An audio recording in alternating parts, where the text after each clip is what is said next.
नमः। गुरुर्विष्णु गुरुर्देव महेश्वर गुरुर्साक्षात् परं ब्रह्म तस्मै श्री गुरवे नमो नमः। नमो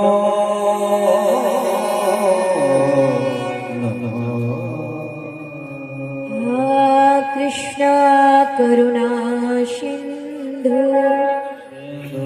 दीनबंधु जगत्पति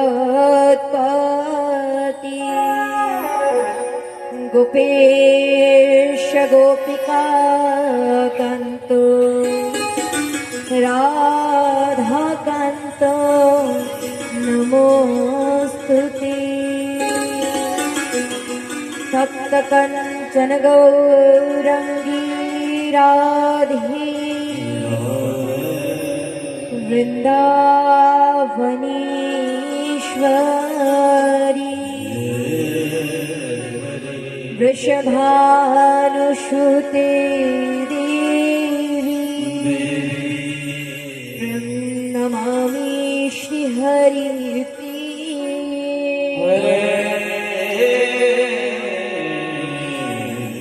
श्रीकृष्ण चैतन्य प्रभु नित्यानंद श्री अद्वैत गदाधर श्रीवासादि गौर भक्त वृंद। हरे कृष्ण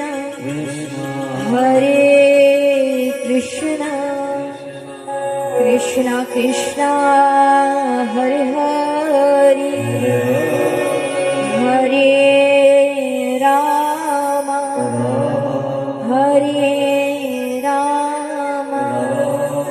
राम राम हरे हरे। निताई गौर हरि बोल।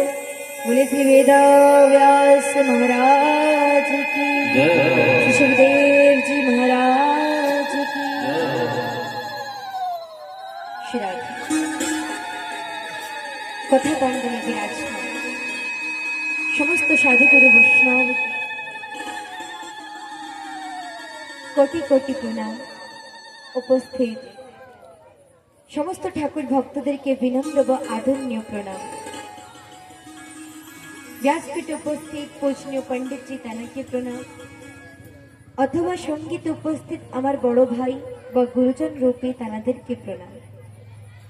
आज श्रीमद् भागवत कथार तृतीय दिवस। आज अनादि आदि सच्चिदानंद प्रभुर बाल्य रूप बदानार सुंदर जन्माष्टमी कथा आमरा श्रवण करब।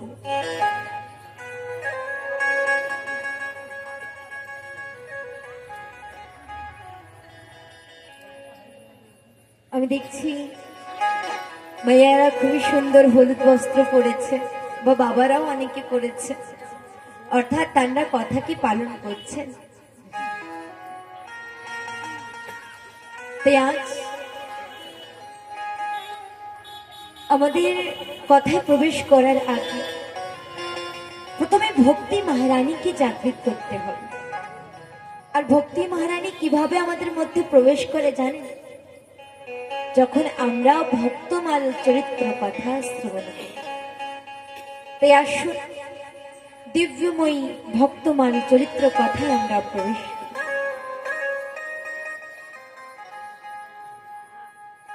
এক নগরে শ্রীবাস পণ্ডিত নামের এক ব্রাহ্মণ ছিল।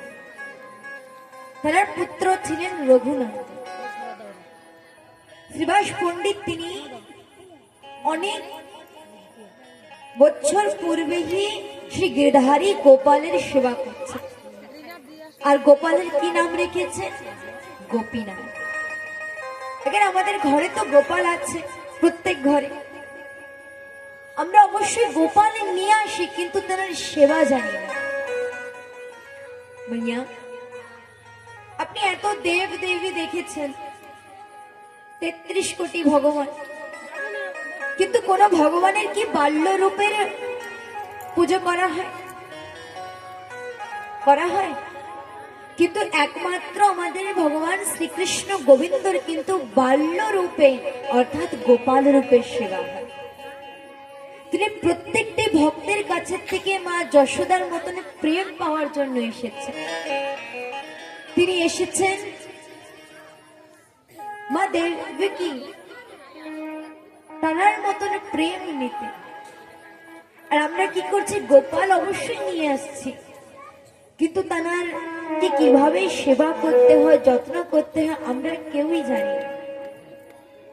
দেখেন, ঘরে যখন গোপাল আসবেন না, তাই গোপালকে ভগবান চিন্তন করবে না, চিন্তন করতে হবে সে আমার পরিবারেরই একজন, তার সঙ্গে একটি সম্বন্ধ আপনার রাখতে হবে।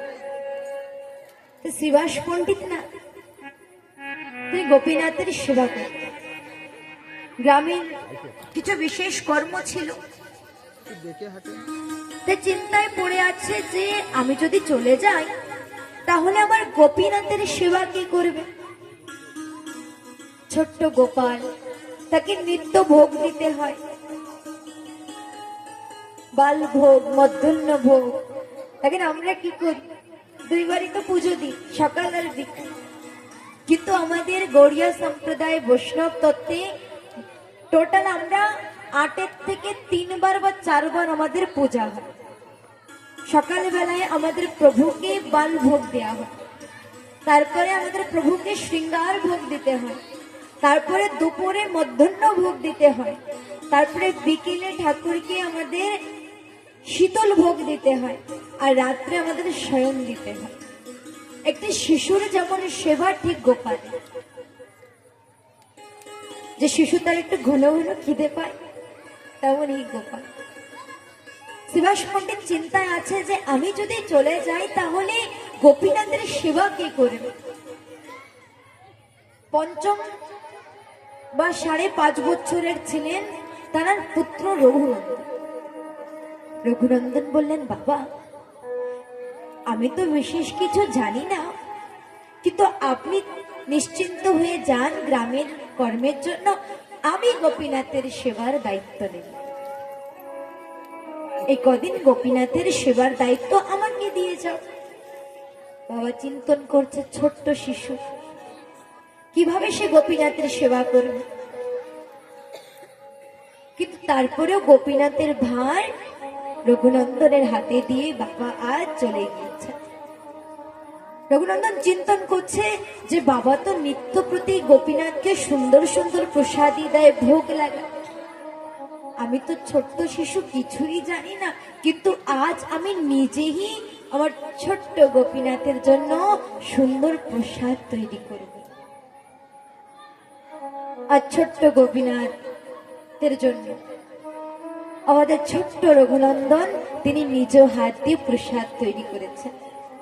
আর প্রসাদ তৈরি করে সুন্দর ব্যবস্থা করে নিজের করুণ সুরে ঠাকুরকে ডাকছেন, গোপীনাথ, ও গোপীনাথ দেখো তোমার জন্য আমি কত সুন্দর আজ ভোগ সাজিয়েছি, আর দেরি করো। আমি জানি আমি বাবার যেভাবে তোমার সেবা যত্ন করে তেমনি ভাবে আমি করতে পারি না, কিন্তু যেভাবে তোমায় ডাকছি তুমি চলে আসো। রঘুনন্দন বারবার প্রভুকে ডাকছেন, কিন্তু প্রভু আসছেন। 2 নেত্র সচল হয়ে প্রেমে ভক্তি উদায়িত হয়ে আজ রঘুনন্দন বারংবার ভগবানকে ডাকছেন। আর নির্ণয় কি নিয়েছেন? ঘরের বাইরে ছিলেন একটি লাঠি, লাঠি নিয়ে গোপীনাথের সম্মুখে গিয়ে বলছেন, লালা আমি যখন প্রসাদ না পাই বাবা আমাকে লাঠির ভয় দেয়, আর যদি তুমি প্রসাদ না পাও না আমি তোমায় এই লাঠি দিয়ে দণ্ড দেব, এবার লাঠির ভয় পেয়ে তো চলে আসো। প্রভু আর থাকতে পারছে, বৈকুণ্ঠ ধামে মৃদুল মৃদুল হাসছেন। মা লক্ষ্মী বলছেন, প্রভু এমন কি তুমি দর্শন করতে পারছ, তার বিনিময়ে এমনি ভাবে তুমি হাসছো। প্রভু বলছেন, দেখো আমার ছোট্ট ভক্তের অন্তরে কত প্রেম আমার জন্য, সে তার করুণ হৃদয় নিশ্চল ভক্তিতে আমায় কিভাবে ডাকছে। আমি আর থাকতে পারছি না। হে লক্ষ্মী, আমি যাচ্ছি আমার ভক্তের কাছে তাকে দর্শন দিতে।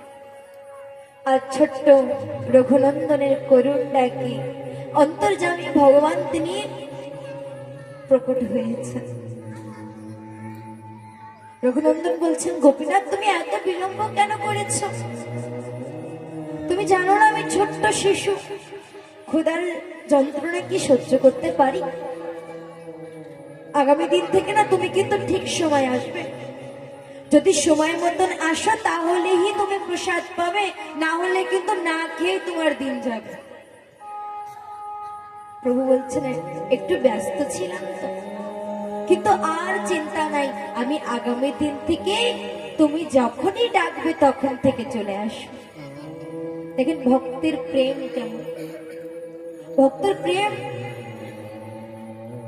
হচ্ছে পুষ্পর সুগন্ধ, আর ভগবান হচ্ছে ভ্রমর, যে পুষ্পের যে মধুকে ভ্রমর রূপে পান করতে চলে আসে।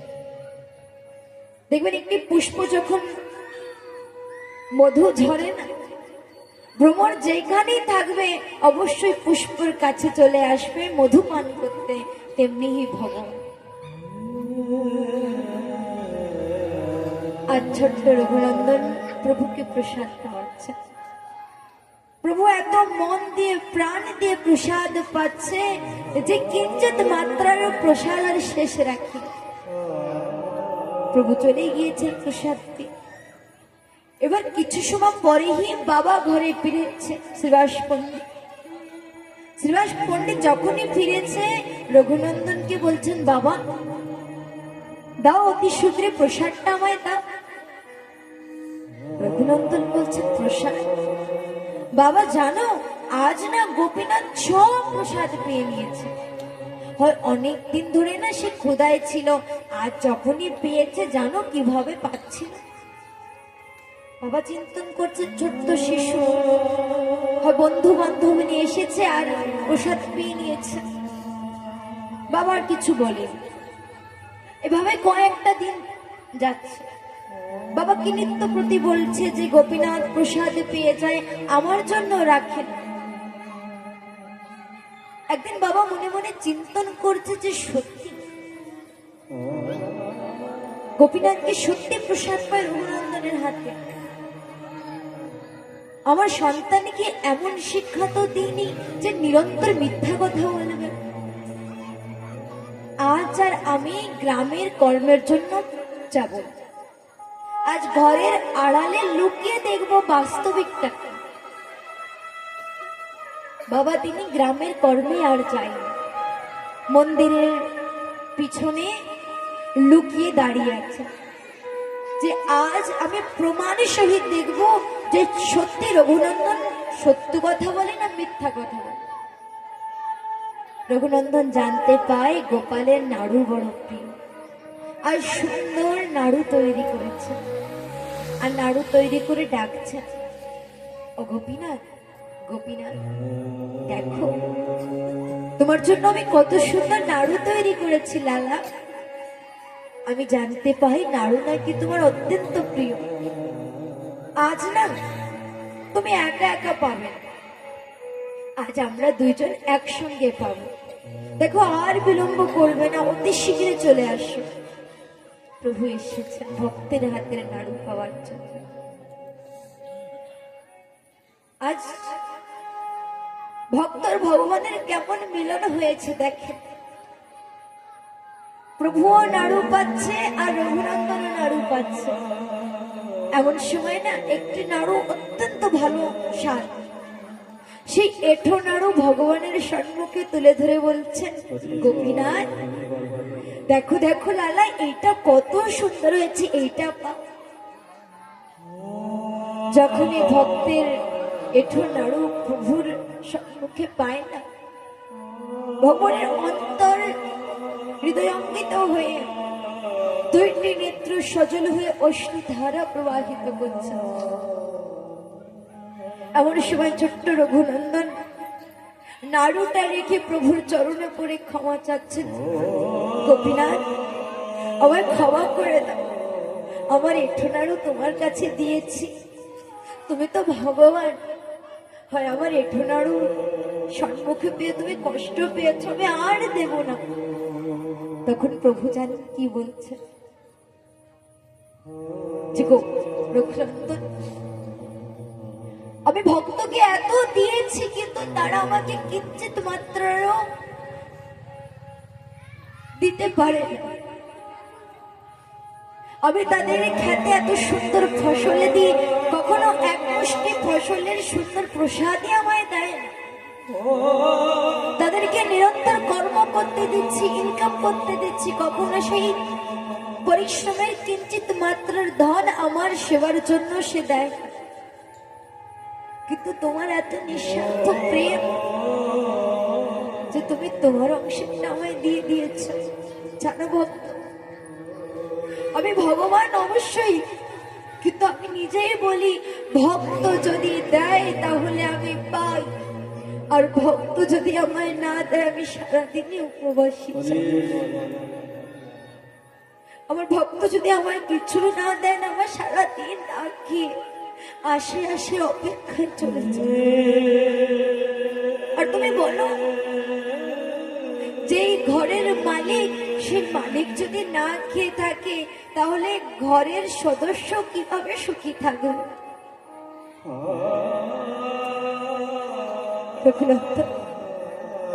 আজ তুমি আমায় নাড়ু পাওয়ার, আমি তোমাকে পাওয়া। এমন সময় বাবা ঘরে বসে শুনতে পায় যে আমার মন্দিরে শুধু রঘুনন্দন একা না, খেয়ে আমার কমল ধ্বনি, আমার করুণ সুর কে? বাবা যখনই দ্বার খুললেন কি দেখতে পায়, আজ ভক্তর ভগবানের পরম মিলন। আজ ছোট্ট রঘুনন্দন আর আমাদের বাল গোপাল একের কে নাড়ু পাওয়া হচ্ছে। বাবা যখন এই দৃশ্য দেখতে পায়, সঙ্গে সঙ্গে নিজের পুত্রের চরণ ধরে কাঁদছেন আর বলছেন যে সারাটি জনম যাকে মন্ত্র দিয়ে তন্ত্র দিয়ে পূজা করে সাধনা করে ডেকেছে, কিন্তু একবারও পাইনি তার দর্শন।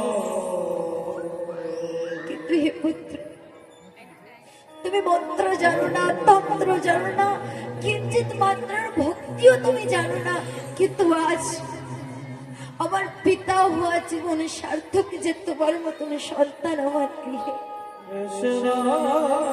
আজ আমি আমার পুত্রের মাধ্যমে জগৎ পিতা প্রভুর দর্শন পেয়েছি। নিজের পুত্রের চরণ ধুলিকে নিজের মস্তকে দিচ্ছে, নিজের পুত্রকে বারংবার নিজের হৃদয়ের সঙ্গে আলিঙ্গিত বলে বলছেন যে এই হৃদয়ে আমার প্রভু স্পর্শ করেছে। হে ঠাকুর ভক্তগণ, আজ ব্যাসপীঠে যে অধম সন্তানটা তার জীবনের যা কিছু থাকুক, আমি যখন 4 বছর আয়ু, ভক্তি কি পূজা কি কিছুই জানতাম না। জীবনে অনেক কষ্ট ছিল, মানে আমরা 4টে ভাই বোন, তাই 3 বোন 1 ভাই, তা দুটি মেয়ের করে না আমার বাবা একটু কষ্ট পেয়েছিল যে আবার একটি মেয়ে, তাই বাল্যকালে একটু দুঃখে গিয়েছি। যখন 4.5 বছরের আয়ুতে আমার বাবা আর মা আমাকে নিয়ে বৃন্দাবনে গিয়েছে। ক্ষমা করবেন, ভাগবত থেকে বাইরে বলছে, কিন্তু আমার সেই গোপালকে পাওয়া প্রথম মিলন আমি আজ আপনাদেরকে বলছি। বৃন্দাবনে ব্রহ্মাকুণ্ডে আমার ছোট্ট গোপাল, আমি জানি না কি বলে, আমি বাবাকে বলছি, বাবা ওই দেখছো কি ভগবান, আমি ওইটা চাই। বাবা বলছে না, ওইটা নিতে হবে। মা বলছে না, ওকে গোপাল বলে, তুমি পূজা পাঠ জানো না, ছোট্ট স্কুলে যাও না, বাবা ওটা নিতে হবে।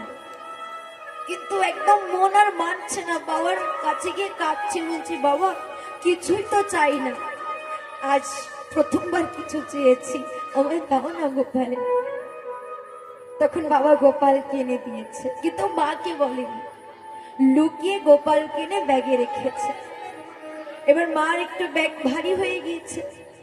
মা বলছেন কি তোমরা দুজন কি করে আসছো বলো। এবার যখনই মা ব্যাগটা খুললেন, দেখলেন ওর ভিতরে আমাদের গোপাল আছে। এখন মা বলছে আমি তো তোমায় নিচ্ছি না, তুমি নিজেই আসছো, ও যেভাবে তোমার সেবা করে তুমি ওর সেবাটা নিয়ে চলো বাড়ি। আমি যখনই বাড়ি এনেছি না, এমন সময় ছোট্ট কিছু জানতাম না, মা বলছে এদিকে আয়, আমি গিয়েছি গোপালকে নিয়েছে। বলছে তুই সবার ছোট, সবসময় বলতে সবার ভাই নাই, সবার ভাই বোন আছে, তারা যা কিছু খায় ভাই বোন নিয়ে খায়, আমি সবার ছোট, আমার ভাই নাই, আজ থেকে এই যে তোর ভাই। আর যখনই মা ভাইগুলোকে দিয়েছেন, আমি নিজে অনুভব করেছি সে সত্যি আমার ছোট্ট ভাই, সে আমার নিজের ভাই থেকে আমায় বেশি যত্ন করে। তো ছোটবেলার থেকে এই পর্যন্ত না, যদি আমার মনের কষ্ট, আমার মনের ব্যথা কেউ জানে না, আমার গোপাল। আর যেই বাবা একটু দুঃখ পেয়েছিল মেয়ে হয়েছে, আর সেই বাবার প্রাণ আমি হয়েছে আমার গোপাল রেখে। এমন তার লীলা, আজ তাকে পেয়েই অবশ্যই আপনাদেরকে পেয়েছি, তার আশীর্বাদে আজ হরিনাম প্রচার করতে পারছি। আমি ছোট ছিলাম না, তার লজেন টফি যদি খেয়ে ফেলতাম না তো ভুল হয়ে যেত, নিজের এঁঠোটা না আমার গোপালকে দিতাম, মা বলেছে তোকে দিয়ে খেতে। আমি কখন ওর সঙ্গে তুমি বলে কথা বললি, ও আমার তুই। গোপাল তুই কি করছিস ভাই? মার কাছে রোজ ফোন করে শুনি না দাদা কেমন আছে, দিদি কেমন আছে, প্রথমেই মা আমার ভাই কেমন আছে, আমার গোপাল কেমন আছে।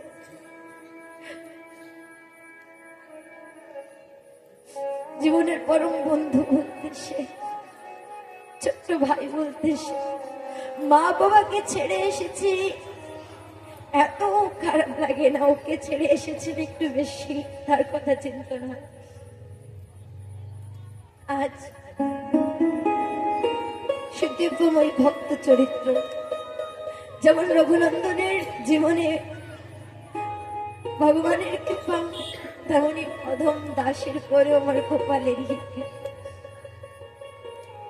মনে রাখবেন, ঘরে যখন গোপাল আনবেন না, তার সঙ্গে একটি সম্বন্ধ রাখবেন, সে আমার ভাই, সে আমার পুত্র, সে আমার বন্ধু, সে আমার বান্ধব। দেখবেন সকলে যদি ছেড়ে দেয় না, সে কখনো ছাড়বে না। আপনি জামা পাবেন, একবার অবশ্যই তাকে নিবেদন করে পাবেন। আর যদি কিছু না দিতে পারেন না, তার কাছে গিয়ে বলবেন লালা আমি দেখ তোকে কি দিয়ে ডাকবো, কিছুই তো নাই আমার কাছে। দেখবেন ও এত দেবে যে আপনার ঘরে যদি কেউ আসে, সে আর খালি হাতে যেতে বলে না, ভক্তিতে ভক্তি। এই জগতে যদি কেউ করুণতা দয়তার সাগর আছে, একমাত্র ভগবান। এই ত্রিভুবনে যদি আপনার ডাক, আপনার চোখের অশ্রু কেউ দূর করতে পারেন, একমাত্র ভগবান। আজ সেই ভগবানের দর্শন পেয়েছে আমাদের ছোট্ট রঘুনন্দন।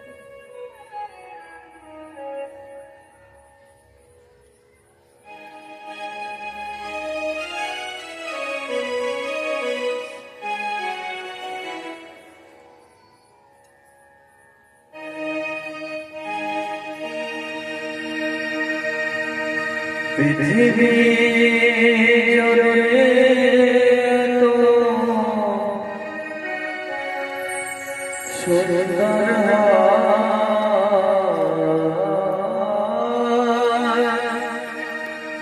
এই পৃথিবী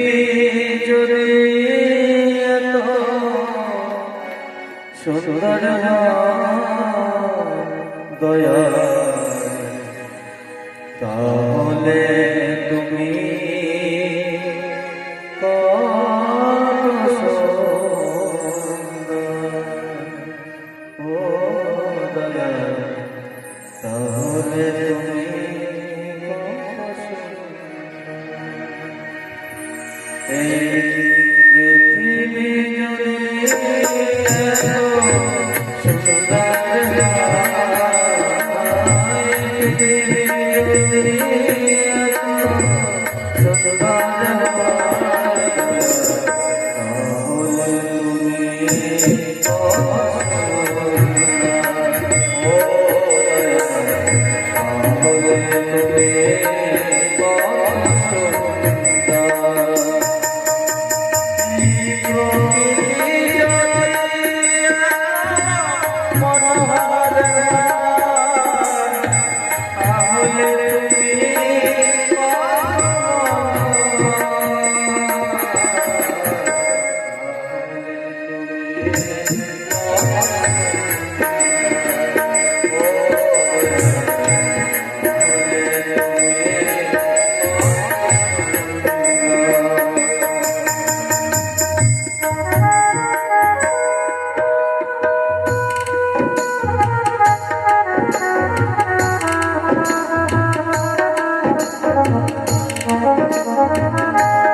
তুমি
দয়া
আজকে বেঁচে আমি চিরদিন চিরদিন তোমারই কাছে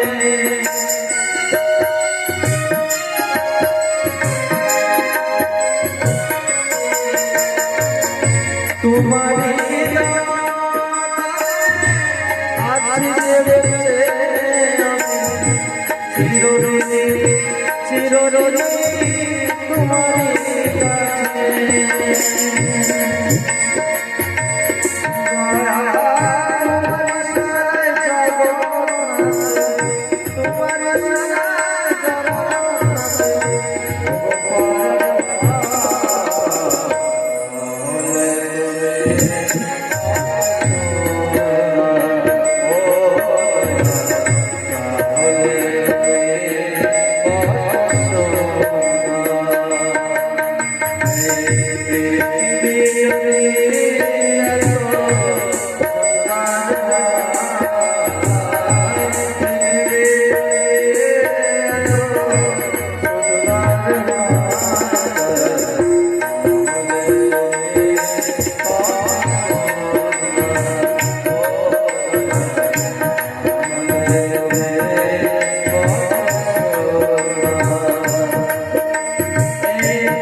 भक्त वत्सल्य भगवान की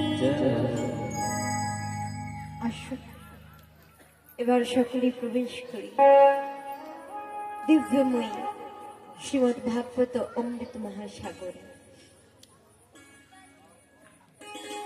श्री परीक्षित जी महाराज सुखदेव के प्रश्न করলেন যে হে সুখদেব জি মহারাজ, আমি নিত্য ভাগবতের মহাত্ম্যম কথাই শ্রবণ করছি, আমি মূল অধ্যায় শ্রবণ করছি।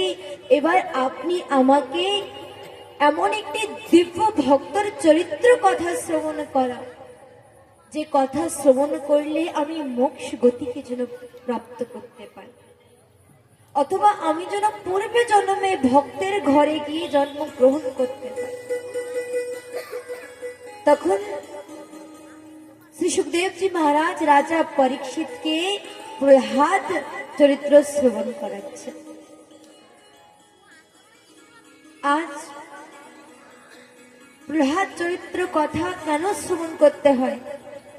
আমরা প্রত্যেকটি মানব একটি ভুল ধারণা বলবো, ক্ষমা করবে, আমরা চিন্তন করি না যে ভক্তির সঠিক সময়ে বৃদ্ধকাল, যৌবনকালে তো আনন্দ করব, ফুর্তি করব, এই সময় কি আর ভক্তি করা যায়? কিন্তু মনে রাখবেন, আমাদের ব্রজে একটি কথা বলি, বাল্যকালে ভজিলে কৃষ্ণ কৃষ্ণ পাওয়া যায়। বাল্যকালেই কিন্তু ভগবানকে ডাকা, ভগবানকে পাওয়ার যে প্রসেস প্রণালী থাকে না, সেটা আরম্ভ হয়েছে। একটি শিশু কিন্তু গর্ভে বসে ভগবানের সঙ্গে কথা বলে, অথবা যখন সে ছোট থাকে না, কয়েক মাস মা ষষ্ঠীর সঙ্গে থেকে সে কথা বলে। কিন্তু ধীরে ধীরে যখন বড় হয়ে যায় না, এই মায়ার জগতে কাম বাসনা, লোভ, ক্রোধ, হিংসা ইত্যাদির মধ্যে প্রবেশ করে যায় আর অন্তিমে গিয়ে ভগবানকে ভুলে যায়।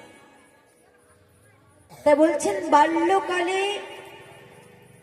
ভজ কৃষ্ণ কৃষ্ণ পাওয়া যায়,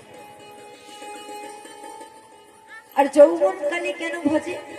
সুখ পাওয়ার জন্য। আর বৃদ্ধকালে কেন ভজে? পারে যাওয়ার জন্য।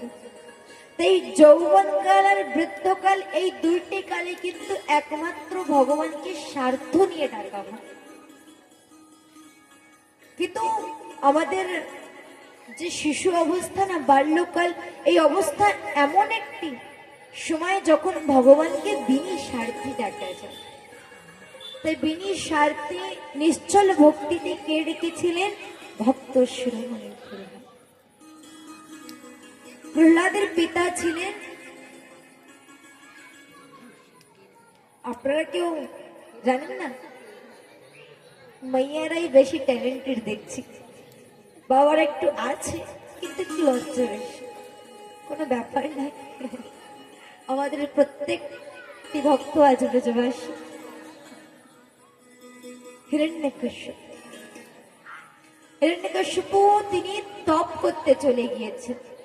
নিজের ভাই হিরণ্যাক্ষের বধ ভগবান তিনি বরাহ অবতার নিয়ে করেছিলেন। দেখেন, এমনও হতে পারে আপনারা চিন্তন করতে পারেন যে আমাদেরকে এই কথাটা শোনায়নি বা এইটা বলেন। সপ্তম দিবসে শ্রীমৎ ভাগবত কথাকে পূর্ণ করা যায়, আর মাত্র পঞ্চম দিন আপনারা দিয়েছেন। এক বক্তাই জানে যে কত কঠিন।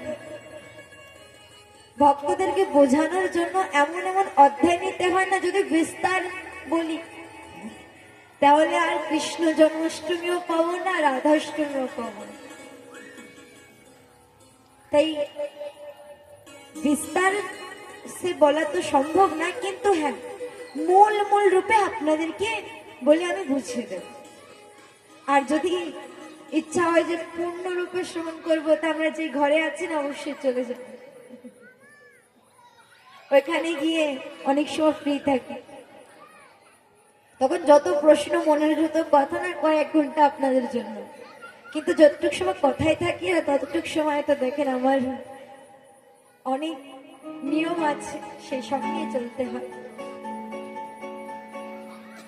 ছোট ভাইয়ের হত্যার প্রতিশোধ নেওয়ার জন্য হিরণ্যকশ্যপু তিনি তপ করতে চলে গিয়েছে।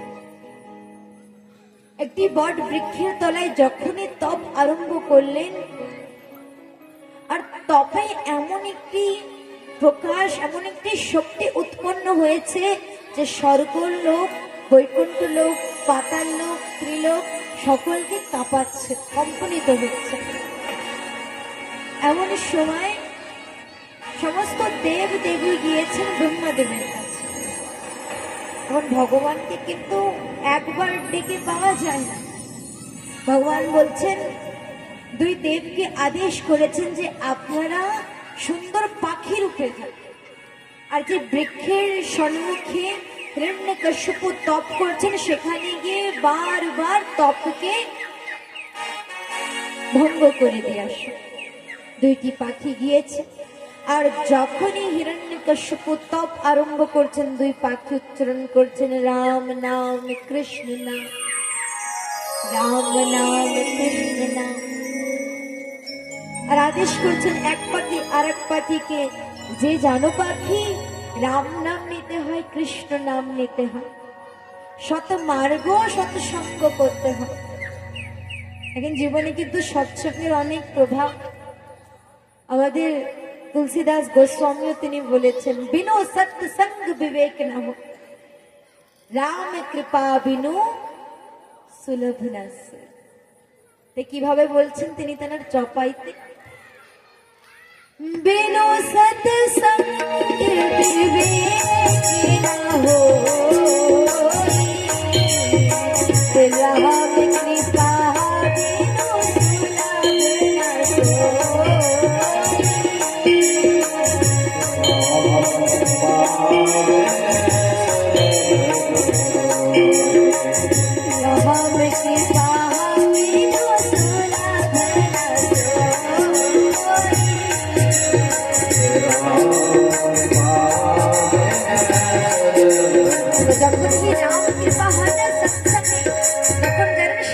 কি বলে, কি বলে একসঙ্গে, রাম সিয়া রাম সিয়া রাম জয় জয় রাম।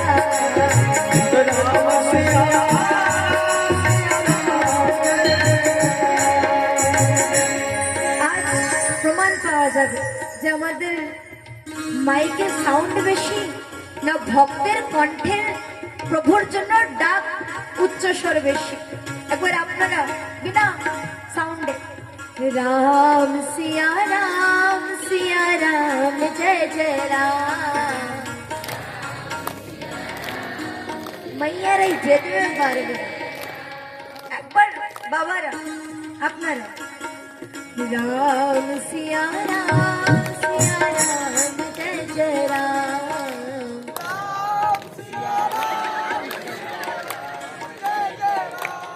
হেরে গেছে মাইয়ার, একবার আপনারা রাম,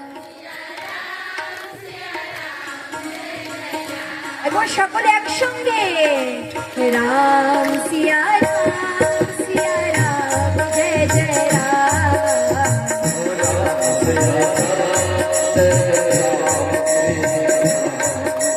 রাম সিয়া রাম জয় জয় রাম।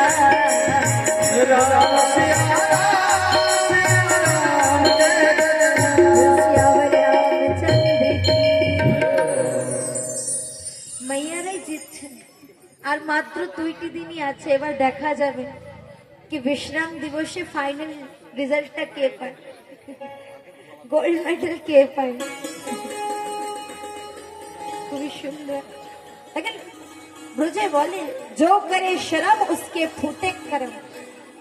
যদি ভগবানের থেকে লজ্জা বোধ করি তাহলে জগতে কোথাও গিয়ে শান্তি নাই। আজ 2টি পাখি না বারবার রাম নাম নিচ্ছে। হিরণ্যকশিপু যখন নিজের শত্রুর নাম উচ্চারণ শ্রবণ করতে পায় তবে আর লীন হতে পারছে না। তিনি অত্যন্ত ক্রূর হয়ে ক্রোধ হয়ে চলে গিয়েছেন তটি স্থানে ছেড়ে। হিরণ্যকশিপুর স্ত্রী ছিলেন মা কায়া।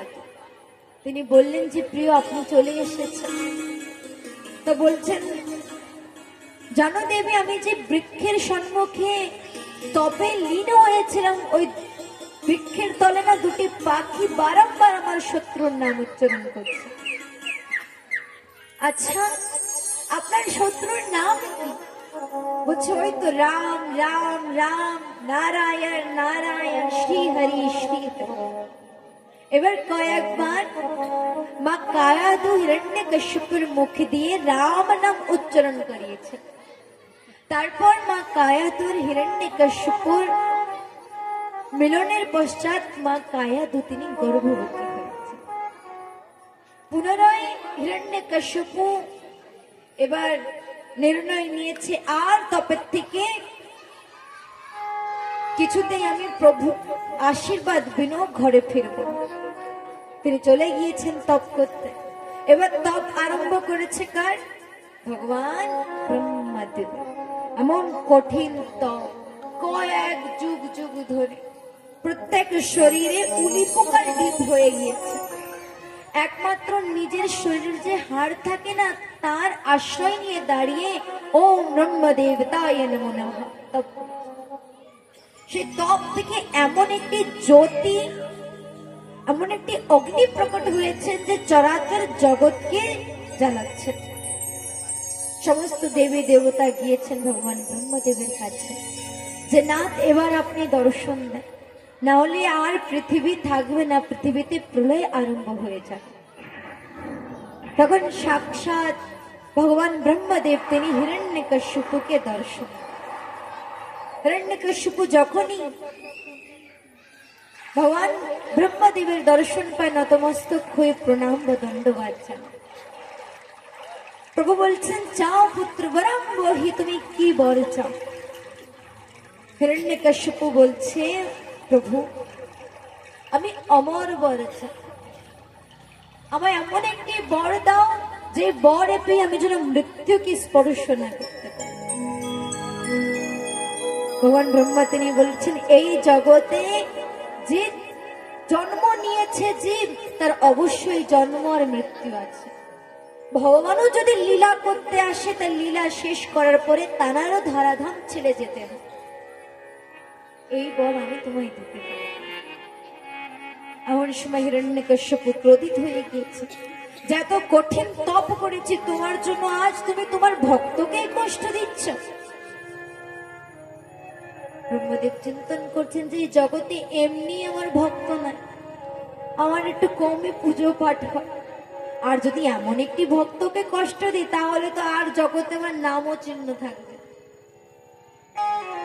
হিরণ্যকশ্যপু চিন্তন করছেন, আমার গর্ত না, কিন্তু ভগবান ব্রহ্মা একটু দয়ালু আছে, তার থেকে বিশেষ বলছে আমার একটা না, আমার কয়েকটা বর প্রাপ্ত আছে।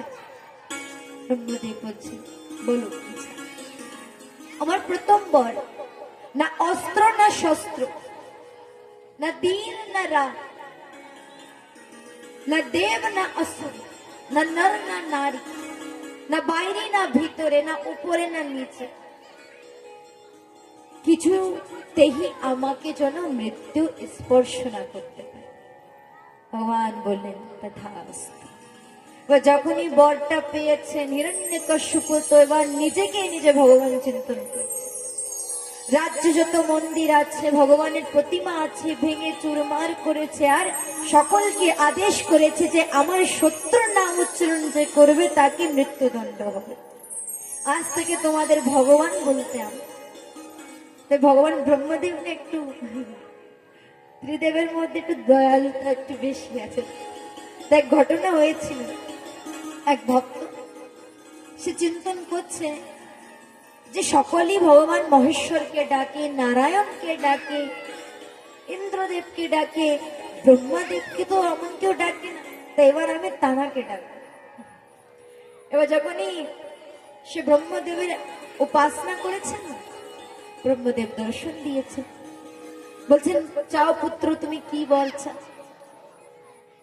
বলছেন প্রভু আমি আপনার কাছে 3টে বর চাই। কি বল? দেখো আমার ঘর বাড়ি নাই, প্রথমে সুন্দর একটি ঘর দাও।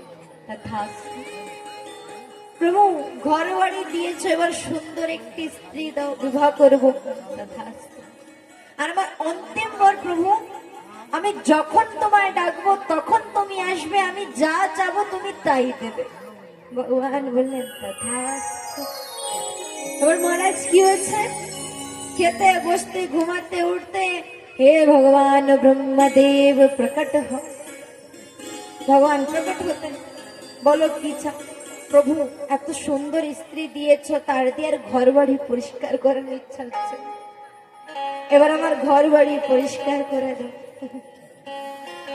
আজ দেখেন ভগবান তিনিও কম জ্বালায় থাকেন। চিন্তন করছি এমনি আমার এত ভক্ত কম, কোন ভক্তকে এই ভক্তর বাড়ির দাস বানাবো, তার থেকে বলো আমি নিজেই করে দিই। তা ঘর বাড়ি পরিষ্কার করছে, রান্না করছে, যখন যখন প্রয়োজন ডাকছেন আর বলছেন এটা করে দাও সেটা করে দাও, ঘরের ছাদ পরিষ্কার করে দাও। এবার একদিন মহারাজ ব্রহ্মদেব দুঃখিত হয়ে গিয়েছেন ভগবানের শ্রীহরির কাছে। ভগবান বলছেন কি কারণ এত দুঃখিত? চতুর্ভুজ ব্রহ্মা বেদের জননী, আজ আপনি দুঃখী? ঘটনা বললেন যে প্রভু আর জীবনে ভক্তের প্রয়োজন নাই, এমন একটি ভক্ত পেয়েছে যে ভগবানকে দাস বানিয়ে ছেড়েছে। প্রভু এবার মুক্তি দাও। প্রভু বললেন যখন যে যা চায় তাই দিয়ে দেওয়ার পরে ঘুরতে ঘুরতে আমার কাছে চলে আসে। মানে ত্রিদেবের মধ্যে তো না আমাদের ভগবান মহেশ্বরও ভোলা আর ব্রহ্মাদেব। প্রবলেম ক্রিয়েট অর্থাৎ ঝামেলা তারা করবে আর ভগবান গিয়ে নিপটারা করবে। ভগবান বলছেন ঠিক আছে, মা সরস্বতীকে বলো তোমার ভক্তের কণ্ঠের পরে যে বিরাজমান হতে, জিহ্বার পরে, আর জিহ্বার পরে বিরাজমান হয়ে যা আমি বলবো তাই বলতে বলো। যে ব্রহ্মদেব তোমায় এবার ছেড়ে দিলাম, আমি যদি ডাকি তুমি আর না আসো। মা সরস্বতী তিনি বিরাজমান হয়েছে আর ব্রহ্মদেবের কে ভক্তের কাছে থেকে মুক্তি প্রদান করিয়েছে। দেখেন আমাদের জীবনেও না প্রত্যেক স্বয়ং কিন্তু মা সরস্বতীর জিহ্বায় বিরাজমান হয়। সকালবেলা 3টে, 3:30 থেকে কিন্তু ব্রহ্ম মুহূর্ত আরম্ভ হয়েছে। ব্রহ্ম মুহূর্তে দেব যোগ চলে। যত দেব দেবী ব্রাহ্মণ ঋষি মুনিগণ তাদের আবাস হয় ব্রহ্ম মুহূর্তে 3:30, 6টার মধ্যে। এই সময় যে ঘুম থেকে আমরা উঠি না, আমরা কি করি? ঘুম থেকে উঠে ফোনটা দেখি, দেখি ভগবান মেসেজ করেছে কিনা, না good morning, have a nice day. কিন্তু কখনো এটা করবেন না। সকালে যখন ঘুম থেকে উঠবেন, দেখেন অনেক সময় না আমরা যা বলি কিন্তু অনেক সময় কথাটা লেগে যায়। তা মা সরস্বতী আমাদের জিহ্বা দিনে একবার বিরাজমান হয়। আর কোন সময় বেশি? ব্রহ্ম মুহূর্ত। তা সকালবেলায় যখন উঠবেন তখন নিজের 2 হাতকে রেখে নিজের যে কর আছে না একে জোড়াবেন। আর কি বলবেন? कराते वसते लक्ष्मी कर मध्ये सरस्वती कर मूले गोविंदा प्रभाते कर दर्शनम। আর হাতটা নিয়ে না এভাবে 3 বার করে প্রথমে নিজের চোখে দিবে। আর কি বলবে? যে প্রভু আমি যেন সারাদিন কিছু খারাপ দর্শন না। তারপরে হাতটা নিজের কর্ণে কানে রাখবে যে প্রভু সারাদিন আমি যেন কিছু খারাপ না শুনতে। তারপরে হাতটা কোথায় রাখবেন? নিজের মস্তকে, যে প্রভু আমার মস্তকে যেন সারাদিনও কোনো খারাপ অসৎ বুদ্ধি না আসে। তারপর রাখবেন নিজের হৃদয়কে, যে প্রভু এই মন্দিরে তুমি বিরাজমান, আমি যেন তোমায় কখনো ভুলতে না পারি। তারপরে নিজের গুরুদেবকে স্মরণ করবেন, নিজের মাতা পিতার চরণ স্পর্শ করবেন, আর মা ধরতিকে স্পর্শ করে মন্দিরে প্রণাম করিয়ে তারপরে আপনি স্নান ইত্যাদি করবেন। কারণ মন্দিরের ভিতরে স্নান করে যাবেন, বাইরের থেকে নমস্কার করবেন। এখন বলবেন বাসি জামা কাপড়কে চলে যাবে। এই হচ্ছে না আমাদের সকাল বেলার কর্ম, মনে রাখবেন তো। তা আসুন এবার কথায় প্রবেশ করি। হিরণ্যকশিপু ভগবান ব্রহ্মদেবের আশীর্বাদ পেয়ে নিজেকে নিজে শ্রেষ্ঠ চিন্তন করছে। হিরণ্যকশিপু যখন তপ করতে গিয়েছিলেন তখন মা কায়াদু তিনি গর্ভবতী, তার গর্ভে একটি ভক্তর প্রাদুর্ভাব হয়েছে। হিরণ্যকশিপুর অভাবে দেবতাগণ তারা আক্রমণ করেছিলেন রাজ্যে। তখন নারদ মুনি মা কায়াদুকে নিজের সঙ্গে নিয়ে চলে গিয়েছে। এখন নারদের কর্ম কি? সারাদিন নারায়ণ নারায়ণ জপ করে। প্রথম দিন বলেছিলাম না একটি গর্ভবতীর মার জন্য কি করণীয়। ভক্ত প্রহ্লাদ গর্ভের মধ্যে থেকে নবভক্তির জ্ঞান নিয়েছিল। মা কায়াতুর গর্ভের থেকে প্রাদুর্ভাব প্রহ্লাদের হয়েছে। পিতা যখন ঘরে ফিরেছেন ছোট্ট প্রহ্লাদকে গুরুকুলে শিক্ষার জন্য পাঠিয়েছে। ষণ্ড আর অকর্ম শুক্রাচার্যের 2টি পরম শিষ্য, তারা প্রহ্লাদকে শিক্ষা দিতেন অসুরকুলে। যেমন আমাদের পাঠশালা আছে না, ভালো মন্দ শিক্ষা, কিন্তু দৈত্য পাঠশালায় শুধু অস্ত্র শস্ত্র মার পিট মিথ্যা চুরি ডাকাতি শিখায়। কিন্তু ছোট্ট ভক্ত প্রহ্লাদ সেই জগৎ থেকে পরে অপর শয়নে স্বপনে অন্তরে নিশীতে একমাত্র ভগবান শ্রীহরিকে স্মরণ করতেন। গুরুকুলে নিজের বন্ধু বান্ধবকে বলতেন যে হরিনামে যে কি আনন্দ যে ডুবেছে সেই জানে গো। বন্ধু বলতেন যে প্রহ্লাদ তোমার পিতা আমাদের ভগবান, তাকে পূজা করতে হয়, তার কথা স্মরণ করতে হয়, তুমি কেন তোমার পিতার সঙ্গে ব্যার করেছো? ছোট্ট প্রহ্লাদ নিজের কমল সুরে বলছে আমার জীবনের পরম যদি ঈশ্বর আছে একমাত্র ভগবান শ্রীহরি। আমি জানি না তাকে দেখতে কেমন, শুনতে কেমন, কেমন রূপ, কেমন স্মৃতি, কিন্তু অন্তরঙ্গে শুধু এক নামই, একই অক্ষর লিপিবদ্ধ জয় জয় শ্রীহরি। এক শ্রীহরির নামে, শ্রীহরির নাম আস্বাদনে আমি জীবিত আছি। ছোট্ট শিশু, সে নিরন্তর এক হরিনাম হরিনাম জপ করছে। একদিন পিতা এসেছেন, প্রহ্লাদকে ডাকলেন। প্রহ্লাদ প্রহ্লাদ গিয়েছেন পিতার কাছে, প্রহ্লাদকে নিজের কোলে বসিয়েছেন বাবা, আর বলছেন, প্রহ্লাদ বলো তুমি কি শিক্ষা গ্রহণ করেছ? গুরুকুলে কে শিক্ষা দিয়েছে গুরুদেব? প্রহ্লাদ দুই হাত জোড় করে বললেন, পিতা আমার জীবনের পরম শিক্ষা আমি পেয়েছি। প্রথম বলছে কি, প্রজাদের প্রতি প্রেম, ভালোবাসা, শ্রদ্ধা রাখা। বাবা বলছেন, শিক্ষা তো অনেক ভালো পেয়েছ, কিন্তু তোমার জীবনের পরম রূপে কে বাবা? কাকে তুমি শ্রদ্ধা ভক্তি করো? তখন প্রহ্লাদ বলছেন, বাবা আমি জানি কি শিক্ষা নিয়েছি আর কাকে আমি ভক্তি করি। তখন শ্রবণঃ কীর্তন বিঠায় পদা স্মরণ अर्चना बंधन दास्य साख्य आत्मा निवेदना। বাবা আমি নবদা ভক্তির জ্ঞান নিয়েছি, আমি ভগবানের শ্রবণ করি, আমি ভগবানের কীর্তন করি, আমি ভগবানের স্মরণ করি। আর জানেন না, নবভক্তির মধ্যে থেকে পরম রূপে কোন ভক্তিটা আমার মধ্যে বিরাজমান? অর্চনম বন্দনম দাস্য সাখ্য আত্মা নিবেদন। আমি ভগবানকে নিজের সখা চিন্তন করে আত্মাটা ভগবানকে নিবেদন করেছি।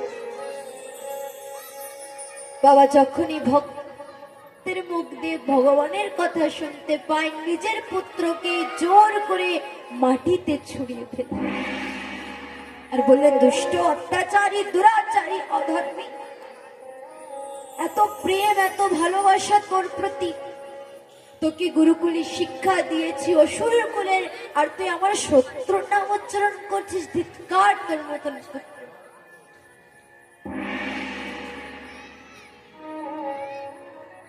ষণ্ডার কর্মকে বললেন, কে প্রহ্লাদকে এমন শস্ত্রর জ্ঞান দিচ্ছে? কে ওকে ভক্তির জ্ঞান অর্জন করাচ্ছেন? তাকে খুঁজে দণ্ড। আর প্রহ্লাদের পরে এত অত্যাচার করো যে অনায়াসে সে আমাকে ভগবান চিন্তন। কিন্তু জানেন ভক্ত কেমন? ভক্ত হচ্ছে গঙ্গার ধারা। যেমন গঙ্গার ধারাকে কি আটকানো যায়, তেমনই ভক্ত কাকে বলছে? বৈষ্ণব কাকে বলেছেন? বৈষ্ণব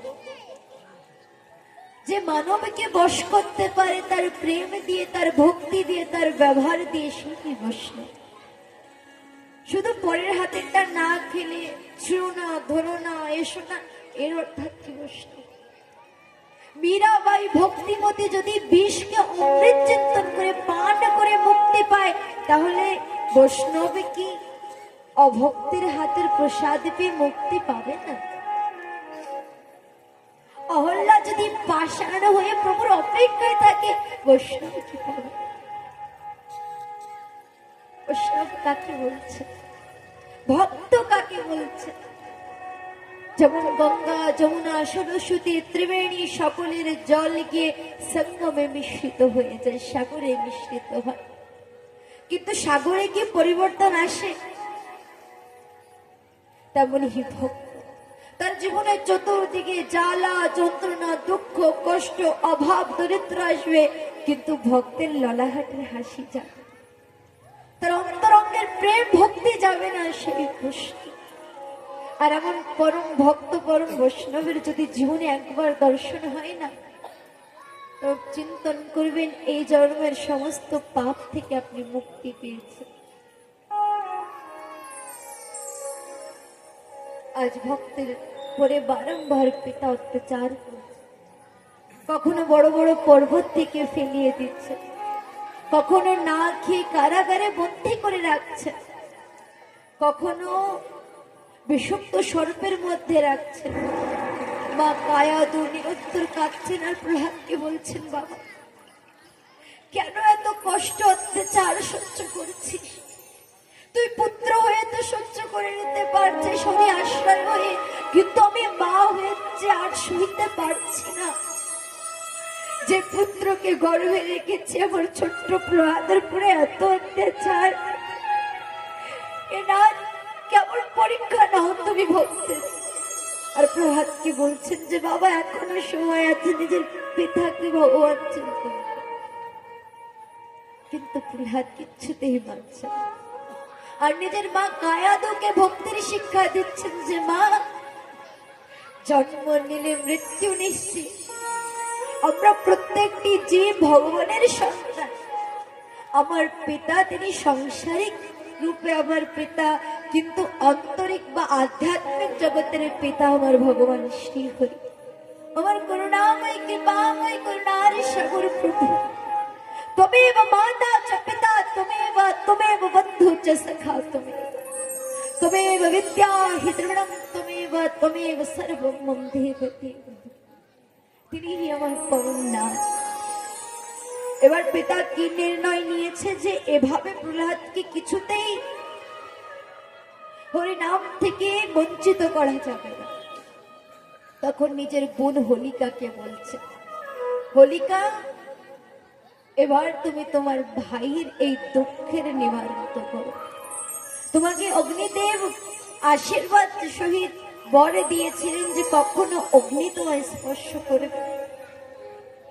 আমি পিতা হয়ে কখনো আমার পুত্রের হত্যা করতে পারবো না, কিন্তু আমি আমার পুত্র চাই না যে পুত্রের কারণে নিরন্তর আমি কষ্ট ভোগ করি। হোলিকা পিসিমা প্রহ্লাদকে নিয়ে এবার অগ্নিকুণ্ডে প্রবেশ করে। হোলিকা বলছেন, ভাই রাজ্যের সকলকে ডাকে, রাজ্য সভায় অগ্নিকুণ্ড তৈরি করো। অগ্নিকুণ্ডে আমি বিরাজমান হব আর আমার কোলে প্রহ্লাদকে বসা। আর অগ্নি যখনই প্রকট করবেন, অগ্নির তেজ প্রতাপে প্রহ্লাদ জ্বলে ভস্ম হয়ে যায়। হোলিকা পিসিমা প্রহ্লাদকে নিজের কোলে বসিয়েছেন, অগ্নি প্রকট করেছেন। প্রভু এত তীব্র বায়ু উৎপন্ন করেছেন যে বায়ুর কম্পনে হোলিকা পিসিমার যে আশীর্বাদ প্রাপ্ত বস্ত্র প্রহ্লাদের কোলে গিয়ে পড়েছে। আর হোলিকা পিসিমা গোবিন্দায় নমো নমঃ জ্বলতি অগ্নিতে নিজের প্রাণকে ত্যাগ করেছে। পিতা অত্যন্ত ক্রোধী, দুষ্ট। প্রথমে তোর শত্রুর কারণে আমি আমার ভাইকে হারিয়েছি, আজ তোর কারণে আমি আমার বোনকে হারিয়েছি। তুই নিরন্তর বলিস যে শ্রীহরি শ্রীহরি, কোথায় শ্রীহরি দেখো। আমিও আজ সাক্ষী রূপে প্রমাণ রূপে দেখতে চাই তোর শ্রীহরি কেমন, বল আমার সঙ্গে তাকে যুদ্ধ করতে। প্রহ্লাদ দুই হাত জোড় করে বলছে, পিতা এই প্রত্যেকটি কণ কণ জীবের মধ্যে আমার প্রভু বিরাজমান। তো প্রভু কি নিরন্তর প্রত্যেকটি ভূমি প্রত্যেকটি কোণে বিরাজমান? হ্যাঁ, তাহলে যে স্তম্ভ, এই খাম্বার ভিতরে কি তোর প্রভু আছে? তুই হাত জোড় করে বলছেন, হ্যাঁ ভাই, স্তম্ভের মধ্যে আমার সাক্ষী রূপে জীবিত ভগবান বিরাজমান। আপনি ভগবানকে যেই রূপে ডাকবেন, একটি পাথরকেও যদি পুজো করে নিত্য প্রতি ফুল চন্দন দেয়া যায় না, ওই পাথর থেকেও কিন্তু আমার প্রভু শ্যাম সুন্দর রাধা মাধব বা আমার অনাদি আদি নাথ উদয় হয়। ভক্তিতে এমন শক্তি যে ভগবানকে নিজের কাছে নিয়ে আসে। যখনই প্রহ্লাদ বলছেন কি স্তম্ভের মধ্যে ভগবান বিরাজ, এমন সময় পিতা অস্ত্র দিয়ে প্রহার করবেন স্তম্ভে, তখন ভগবানের অদ্ভুত দিব্যময় রূপ নরসিংহ রূপে ভগবান তিনি প্রকট হয়েছেন। বলিয়ে নরসিংহ ভগবান। আর কেমন রূপ, না নর না নারী, रूप धरो नरसिंह अवतार। न देव न दैत्य न असुर, ऐसो बलवान रूप प्रभु को देख बलहार।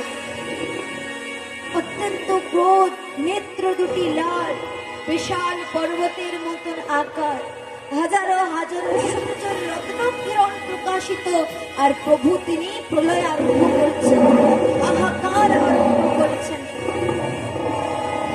তিনি ছুটতে ছুটতে গিয়েছেন হিরণ্যকশিপুর কাছে। আর কিভাবে তাকে মৃত্যুদণ্ড দিয়েছেন?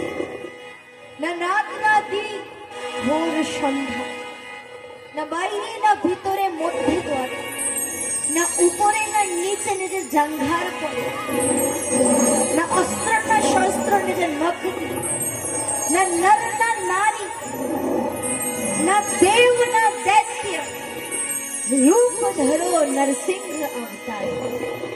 और अत्यंत क्रोधे তিনি চিৎকার আহাকার করতে করতে হিরণ্যকশিপুর প্রাণকে আর কোন সময় সকলে স্তুতি করলেন আর প্রভুকে আরাধনা করলেন। তাই আসুন আজ শ্রীমদ্ ভাগবত পাঠের কথার মাধ্যমে সকলেই অন্তরে দর্শন করেছি ভগবান নরসিংহ দেবতাকে। সকলে প্রহ্লাদের সমান আমরা স্তুতি আরম্ভ করি। जय जय नारायण नारायण नारायण, जय जय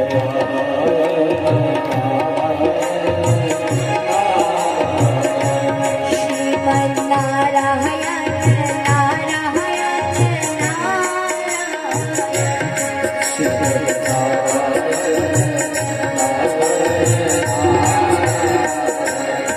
जय जय नारायण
জীবনে ভগবানের দর্শন। তাই আসুন সকলে এবার গোবিন্দকে ডাকে, কি বলে? শ্রীকৃষ্ণ গোবিন্দ হরি মুরারি, হে নাথ নারায়ণ বাসুদেবা। সকলে একসঙ্গে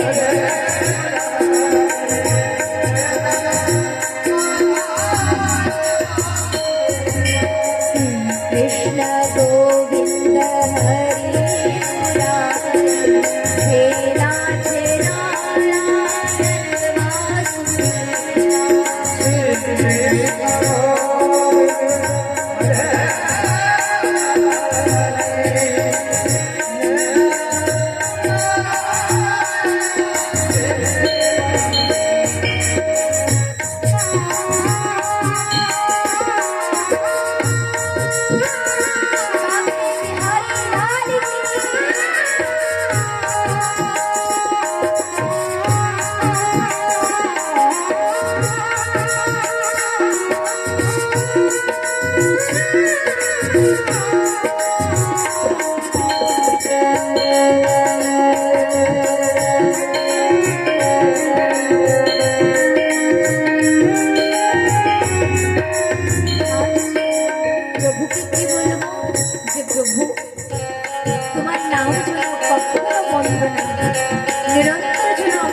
প্রত্যেকটি ডাকে আমাদেরকে আশ্রয় দিতে পারে। তাই কি বলবো?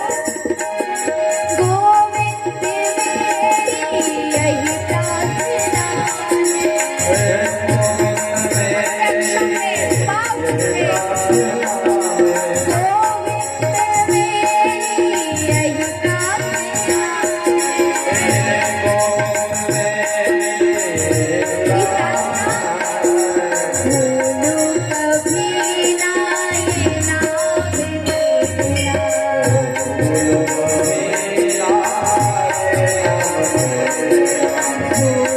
कभी ना ये नाम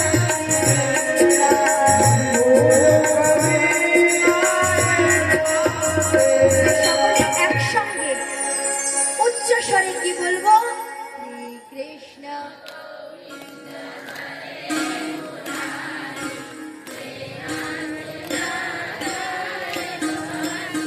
मस्ती में झूमते हुए श्री कृष्ण गोविंद हरि मुरारी हे नाथ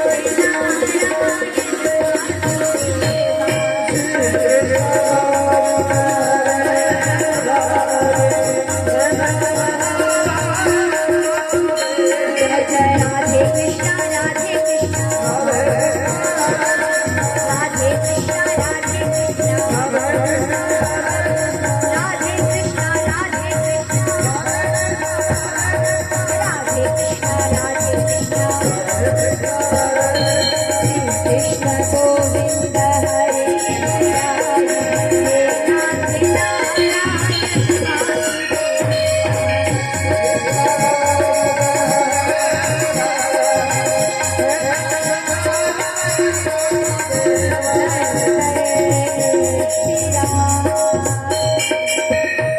प्रेम से बोलो।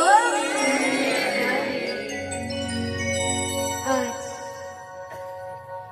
ভগবান নরসিংহদেব তিনি প্রহ্লাদকে নিজের কোলে বসিয়ে, যেমন দেখবেন একটি নতুন গাভী ছোট্ট শিশু জন্ম দেয় না, বাছুর, তা বাছুরকে নিজের জিহ্বা দিয়ে লালন করে, চুম্বনিত করে, তেমনি আজ ভগবান প্রহ্লাদকে লালন করেছে। ভগবানকে দেখে সকলেই ভয় পাচ্ছেন, এমনকি সাক্ষাৎ মা লক্ষ্মী তিনিও কাছে যেতে পারছেন। কিন্তু দেখেন ভক্ত, সে ভগবানের কাছে গিয়ে ভগবানকে আলিঙ্গন করছে, ভগবানকে স্পর্শ করছে, এমন ভক্তির শক্তি। তাই আজ আমরা প্রত্যেকটি ভক্ত শ্রবণ করেছি ভক্ত শিরোমণি প্রহ্লাদ চরিত্র। এবার আসুন শ্রীমদ্ ভাগবতের 8 স্কন্ধে আমরা প্রবেশ করি। প্রথম স্কন্ধে আমরা শ্রবণ করেছি প্রহ্লাদ চরিত্র, 8 স্কন্ধে আমরা শ্রবণ করব গজরাজ মোক্ষ চরিত্র, আর দশম স্কন্ধ থেকে আরম্ভ হবে শ্রীকৃষ্ণের বাল্য ও জন্মাষ্টমী জন্ম উৎসব কথা। তাই আসুন মন প্রাণ দিয়ে এবার প্রবেশ করি গজরাজ চরিত্র।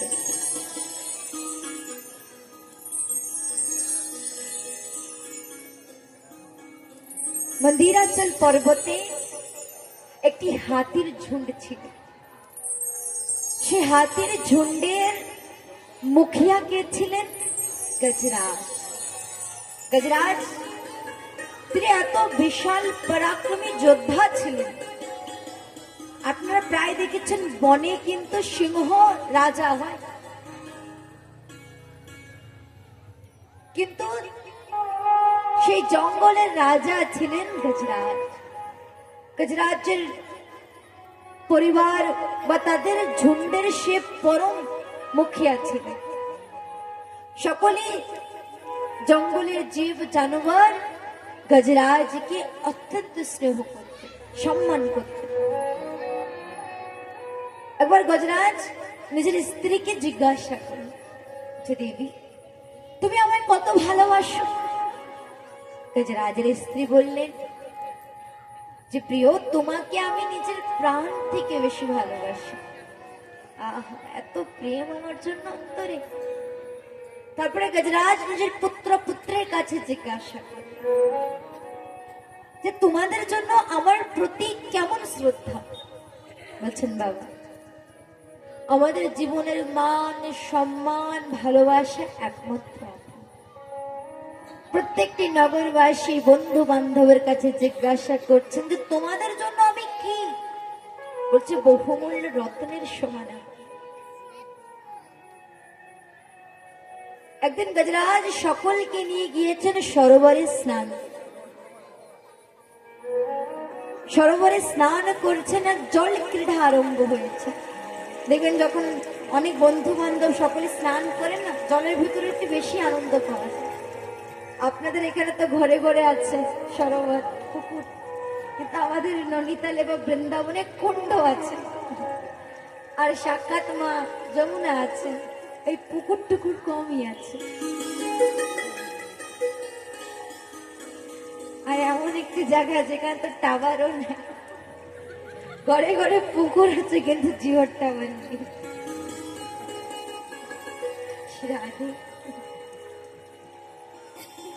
গজরাজ সকলকে নিয়ে সরোবরে জল ক্রীড়া করছে, একের পরে একে জল ছুঁড়ে মারছেন, আর সকলে আনন্দে মগ্ন হয়ে অত্যন্ত সুখ অনুভব করছে। কিন্তু ওই জলের মধ্যে ছিলেন একটি গ্রাহ। গ্রাহ অর্থাৎ কুমির, ইংরেজিতে কি বলেন? ক্রোকোডাইল, হিন্দিতে মগরমাছ। চলে আসছে গজরাজ। সে জলের মধ্যে একটি বিশাল গ্রাহ আছে। গ্রাহ অত্যন্ত ক্রোধিত হয়ে গিয়েছে যে আমার সরোবরে এসে এই সরোবরের জলটা এভাবে নোংরা করছে ধার, আর জোর করে গিয়ে কি করলেন? গজরাজের চরণে ধরে চাপলেন। গজরাজ প্রথম চিন্তন করছে যে কিছু হবে, মৎস্য ইত্যাদি, কিন্তু এখন ব্যথা উৎপন্ন হচ্ছে। গজরাজ চিন্তন করছে এমন কি জলের ভিতরে, কে আমাকে এভাবে জড়িয়ে ধরেছে। এখন দেখতে পায় বিশাল একটি গ্রাহার মুখের মধ্যে গজরাজের চরণ দুটি, আর এভাবে জড়িয়ে ধরেছে, আর ছাড়ছে না। গজরাজ অত্যন্ত ব্যথায় যন্ত্রণায় চিৎকার করছে, নেত্র দিয়ে নিরন্তর অশ্রুধারা প্রবাহিত। গজরাজের চরণ দিয়ে এমন রুধির ঝরছে যে সরোবরের জলটি লাল হয়ে গিয়েছে। গজরাজ সকলকে ডাকছেন, এমন বিশাল যুদ্ধ আরম্ভ হয়েছে গ্রাহ আর গজরাজের মধ্যে। গজরাজ নিজের স্ত্রীকে ডাকছে যে দেবী, তোমার তো প্রাণ, আমি আজ তোমার প্রাণকে রক্ষা করব। দেখেন কঠিন সময় না, কেউ কারোর থাকে না, বন্ধু বলো বান্ধব বলো সকলেই বন্দুকের গুলি হয়ে যায়। যদি তোমার কাছে আছে তা সমস্ত জগৎবাসী আছে, আর যদি নাই তাহলে সুদামার মতন অবস্থা, এই জগতে কেউই নাই। কিন্তু সুদামার জীবন তো ভগবান ছিলেন, আমাদের জীবন তো তাও পাবো কিনা গ্যারেন্টি নেই। আর আপনাদের এখান থেকে তো বৃন্দাবন দূর আছে, ভক্তি একটু গাঢ় করুন, ভগবান টিকিট পেতেও পারে রায়পুর থেকে নাও। গজরাজ সকলকে ডাকছে, নিজের স্ত্রীকে, নিজের পুত্রকে, পুত্রীকে, বন্ধুকে, বান্ধবকে, কিন্তু এমন কেউই ছিল না যে গজরাজকে রক্ষা করবে। গজরাজ এমন সময় কাতুর ভাবাবেশে, যে সকলেই বলেছে তাদের প্রাণ আমি, তাদের মান অনুরাগ সম্মান আমি, কিন্তু আজ এভাবে আমায় একা ছেড়ে গিয়েছে। দেখেন আজ যেমন অবস্থা শ্রীমদ ভাগবতে গজরাজের ব্যাখ্যা করছে না, তেমন প্রত্যেকটি জীবের সঙ্গে হয়। জীবনে এমন একটি ঘটনা হবে না যে বন্ধু বলতেও কেউই থাকবে না, বান্ধব বলতেও কেউ থাকবে না, তখন একমাত্র ভগবানই আপন থাকবে। আমরা জানেন প্রত্যেকটি সাংসারিক জীব কেমন, সুখের সময় ভগবানকে ভুলে যায়, আর দুঃখের সময় না ফুল দিয়ে, পাতা দিয়ে, ভোগ দিয়ে, প্রসাদ দিয়ে, দান দিয়ে, দক্ষিণা দিয়ে ভগবানকে ডাকে। কিন্তু প্রভু কি বলছে? যে আমি তোমার সুখে আসতে চাই না, আমি তোমার দুঃখেই থাকতে চাই, কিন্তু ডাকার মতন ডাকো তো আমায়। তুমি একবার যদি প্রেম ভক্তি ভাব নিয়ে প্রহ্লাদের মতন ডাকো বা ধ্রুবের মতন, বা একবার ডাকো যদি মীরার মতন, তাহলে আমি তোমার ঘরে কখনো গিরধারী হয়ে, কখনো নরসিংহ হয়ে, বা কখনো শ্রীহরি হয়ে আসি। কিন্তু ডাকার মতন আমায় ডাকো তো। কিন্তু জান, এই জীবনে একমাত্র কে ডেকেছিলেন ভগবানকে আর কি চেয়েছিলেন? মা কুন্তী। যখন মহাভারতের যুদ্ধ পূর্ণ হয়েছিলেন না, প্রভু দ্বারিকায় ফিরবেন, সকলেই প্রভুকে বিদায় জানাচ্ছে। এমন সময় ভগবান দ্বারিকাধীশ গিয়েছেন কুন্তী মার কাছে। আর কুন্তী গিয়েছিলেন ভগবানের নিজের পিসিমা। প্রভু বলছেন, পিসিমা, আমি তো আজ চলে যাব, তুমি কি আমার কাছে থেকে কিছু চাবে? তোমার কি কিছু চাওয়ার না? কুন্তী তখন এমন ভাবাবেশে নিজেকে সমর্পিত করে বলছেন, মাধব বাবা, যদি আমায় কিছু দিতে হয় না। তখন কুন্তী নিজের স্তুতিতে বলছেন, যদি আমায় কিছু দিতে হয় তাহলে এই জগতে যত দুঃখ কষ্ট আছে তুই আমায় দিয়ে দে। প্রভু বলছেন, পিসিমা, কি চেয়েছেন আপনি? এমন আশীর্বাদ তো এই জগতে কেউই চাই। এত দুঃখ কষ্ট, এমন বিশাল সংগ্রহ যুদ্ধ থেকে আপনি রাজসুখ পাবেন, আর এখনো বলছেন যে দুঃখ দাও। তখন জানেন কুন্তী মা কি বলেন? প্রত্যেকটি দুঃখ আমায় তোমাকে স্মরণ করে, প্রত্যেকটি কষ্ট আমার তোমার কথা নিরন্তর চিন্তন করা। এতদিন এত দুঃখ কষ্টের মধ্যেও না আমি নিরন্তর আনন্দ অনুভব, সুখ অনুভব করেছি। জানো কেন? বলছি কেন? আমি নিরন্তর খেতে, বসতে, উঠতে, শয়নে, স্বপ্নে আমি আমার গোবিন্দকে দেখেছি, আমি আমার কেশবকে দেখেছি। কিন্তু তুমি এবার চলে যাবে, হয় আমি আর তোমায় দেখা করতেও পারি বা নাও। তার জন্য আমি এত দুঃখ দাও, এত দুঃখ দাও যে জীবনের প্রত্যেকটি স্বর্ণ স্বর্ণ আমি যেন তোমায় ডাকতে ডাকতে প্রাণকে ত্যাগ করতে পারি।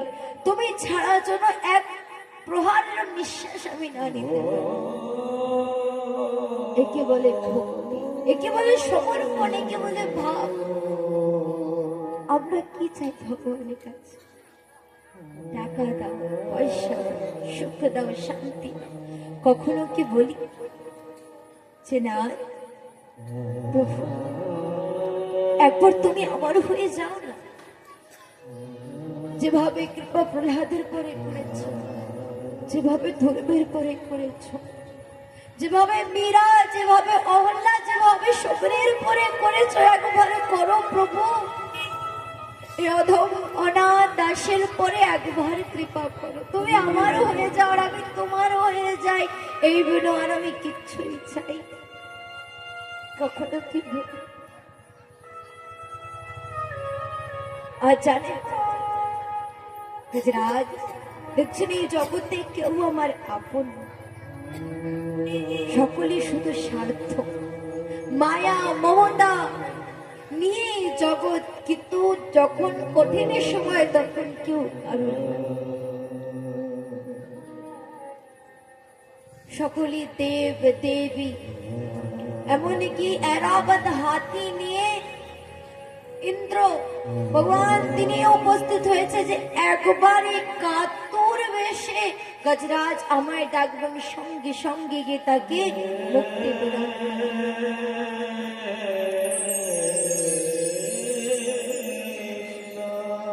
কিন্তু গজরাজ কাউকে ডাকছে না, শুধু চোখের জলে হৃদয়টি কষ্ট দিয়ে নিজের শরীরটা এমন হয়ে গিয়েছে যে আর শুধুমাত্র প্রাণটা চলে যায়, আর সইতে পারছে না এই যন্ত্রণা। গজরাজ তখন স্তুতি করলেন ভগবান শিব। দুবা ফুতলে প্রভুর কথা স্মরণ করেছে, যাকে কোনো দিন ডাকে প্রভু কেমন তোমার আকার শুনেছে, তুমি নাকি নিরাকার। কেমন গুণ, কেমন অবগুণ, কেমন স্মৃতি, কেমন প্রতিভা আমি কিচ্ছুই জানি না। কিন্তু হে করুণাময়ী, হে করুণা সাগর, এই সংসারের জ্বালা কামনা বাসনা থেকে এবার তোমার কাছে নিয়ে যাবো। তখন এভাবে স্তুতি গাচ্ছেন গজরাজ যে ভগবান আর সহিতে পারছেন, আর গরুড়কে বলছেন, গরুড় এবার নিয়ে চলো আমায় ধরা থাক। দেখো আমার ভক্ত গজরাজ আজ কিভাবে গ্রাহের যন্ত্রণায় পড়ে আছে সরোবর। গরুড় বলছেন, ভগবান সে তো তোমার দুঃখের সময় ডাকছে, এতদিন তো তোমার কথাই স্মরণ করেনি। তখন প্রভু কি বলছে, সে গরুড় প্রত্যেকটি জীব আমার সন্তান, তাদের মা, তাদের পিতা হচ্ছি আমি। আর আমার সন্তান যখনই দুঃখে কষ্টে আশ্রিত হয়ে আমায় ডাকবে, তখন আমি দেখবো না তার মধ্যে ভক্তি আছে না প্রেম আছে, আমি শুধু আমার ভক্তের কাছে চলে যাবো। দেবতা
গজরাজের করুণেশ্বরে ভগবান শ্রীহরি তিনি দর্শনে দিয়েছে।